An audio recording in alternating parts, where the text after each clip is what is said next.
थी की। भारतवर्ष के इतिहास में अनेकों कहानियां ऐसी हैं जिनकी ऐतिहासिक रूप से कोई पुष्टि नहीं हुई है, लेकिन फिर भी ये कहानियां हमारे दिलों पर राज करती हैं। इन्हीं में से एक अत्यंत प्राचीन कहानी है चित्तौड़ की रानी पद्मावती की, जो प्राचीन काल से ही अपनी बेमिसाल खूबसूरती के लिए जानी जाती है। चित्तौड़ के राजा रतन सिंह की पत्नी रानी पद्मावती अपने रूप की वजह से दूर दूर तक प्रसिद्ध थी। मंत्रमुग्ध करने वाली सुंदरता ही रानी पद्मावती की इस ऐतिहासिक कहानी का कारण बनी।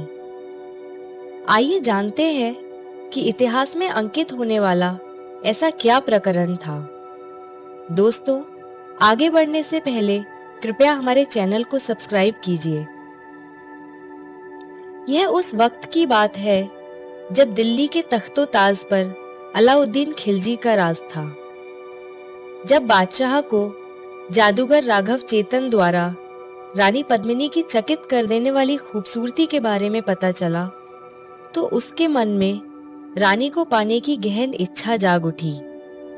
आपको बता दें कि राघव चेतन राजा रतन सिंह के महल में संगीतकार था, लेकिन वह एक जादूगर भी था, यह बात कोई नहीं जानता था।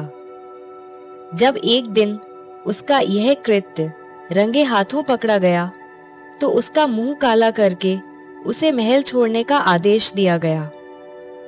राघव चेतन यह अपमान सहन नहीं कर सका और रतन सिंह से बदला लेने के लिए अलाउद्दीन खिलजी की शरण में दिल्ली पहुंचा। इसके लिए उसने रानी पद्मावती को निशाना बनाया। जब उसने रानी की खूबसूरती का बखान किया, तो खिलजी ने चित्तौड़ पर आक्रमण कर दिया। उसकी सेना कई महीनों तक चित्तौड़ किले के बाहर डेरा डाले रही, परंतु चित्तौड़ पर कोई आंच नहीं आई, क्योंकि दुर्ग का निर्माण कुछ ऐसे किया गया था कि आवश्यकता की सारी वस्तुएं किले के अंदर ही मौजूद थी। अंततः सुल्तान की सेना का सब्र टूटा और सेना को वापस लौटना पड़ा। अलाउद्दीन खिलजी ने राजा रतन सिंह को पैगाम भेजा कि वह एक बार रानी का दीदार करना चाहता है। इस बात से रतन सिंह हैरान तो नहीं हुए, पर राजा का कहना था कि यह राजपूती मर्यादा के विरुद्ध है। राजपूतों की स्त्रियां पराये पुरुषों के सामने नहीं आती। पैगाम में लिखा था कि जिस रूप के दीदार के लिए खिलजी दिल्ली से चित्तौड़ आया, अगर उस रूप की एक झलक भी मिल जाए तो उसका सफर सफल हो जाए। पैगाम के अनुसार वह सिर्फ रानी की एक झलक दूर से देखना चाहता था और उसने वादा किया था कि एक बार देखने के बाद वह दिल्ली वापस लौट जाएगा।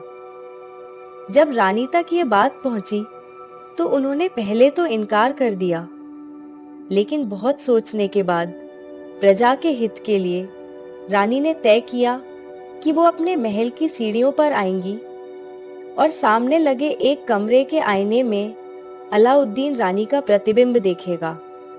इस प्रकार ना तो राजपूती मर्यादा का उल्लंघन होगा और सुल्तान की बात भी रख ली जाएगी। शर्तानुसार रानी सरोवर के मध्य बने महल की सीढ़ियों पर पहुंची और दूसरी तरफ रानी को इतनी दूर से आईने में देखकर ही सुल्तान के होश उड़ गए। रानी की एक झलक पाने के बाद खिलजी ने राणा रतन सिंह से इजाजत ली और दिल्ली की तरफ रुख किया। अतिथि देवो भवः का पालन करते हुए राणा सुल्तान को विदा करने बाहर तक आए और बातों ही बातों में न जाने कब दुर्ग के सातों द्वार पार कर पहाड़ी के नीचे आ गए। मौका देखकर सुल्तान ने अपनी सेना को इशारा किया और राणा को बंदी बना लिया गया। महल में संदेश भेज दिया गया कि यदि राजा जीवित चाहिए तो रानी पद्मिनी को सुल्तान के सामने पेश होना पड़ेगा। रानी के लिए अत्यंत संकट का क्षण था। उसने अपने मायके के संबंधी गोरा नाम के वृद्ध व्यक्ति को बुलाया। गोरा तथा उसका भतीजा दोनों रानी की मदद के लिए पधारे। रानी ने सुल्तान द्वारा किए गए धोखे की बात गोरा के सामने रखी। एक लंबी चर्चा के पश्चात रानी के कहे अनुसार गोरा ने खिलजी को संदेश पहुंचाया कि रानी दिल्ली जाने के लिए तैयार हैं, लेकिन जाने से पहले कुछ देर राणा से मिलना चाहती हैं। संध्या के समय चित्तौड़गढ़ से 100 पालकियां उतरी। खिलजी को भरोसा हो गया कि रानी पद्मिनी उसकी खिदमत में पधार रही हैं। सुल्तान को बताया गया कि रानी की सखियां उसे विदा देने आई हैं। रानी की पालकी को एक बंद तंबू में उतारा गया और राजा को रानी से मिलने की इजाजत दी गई। जब राणा ने लज्जित होकर रानी से माफी मांगी तो जवाब मिला कि वो रानी नहीं बल्कि रानी के वस्त्रों में गोरा का भतीजा बादल है। बादल ने राणा की जंजीरें काटकर उसे आजाद किया और बाहर खड़े घोड़े के द्वारा राणा को चित्तौड़ किले में भेज दिया गया। जब तक खिलजी को इस षड्यंत्र की खबर हुई तब तक राणा ने दुर्ग में प्रवेश कर लिया था। उधर गोरा तथा बादल सहित पालकी में सवार सभी सैनिकों ने सुल्तान की सेना पर आक्रमण कर दिया। लेकिन जहां सुल्तान की लाखों की संख्या में सेना थी, वहां चित्तौड़ की हजारों की सेना कहां तक संघर्ष करती। अलाउद्दीन धीरे धीरे किले के दरवाजे पार कर अंदर प्रवेश करने लगा।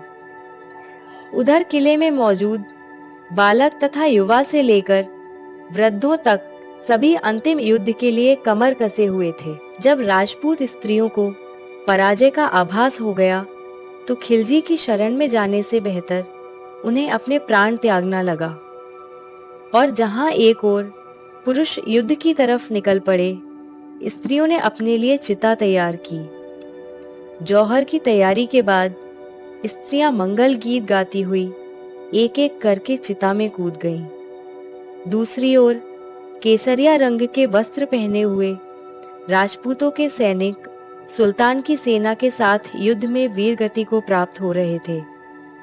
शवों के ढेर पर से सुल्तान अलाउद्दीन खिलजी ने महल में प्रवेश किया तो वहां उसे एक विशाल चिता मिली और इस प्रकार रानी पद्मिनी की बहादुरी की मिसाल को इतिहास के पन्नों पर स्वर्णाक्षरों में लिखा गया। दोस्तों, कृपया हमारे चैनल को सब्सक्राइब कीजिए और इतिहास की रोचक कहानियों का आनंद लेते रहिए।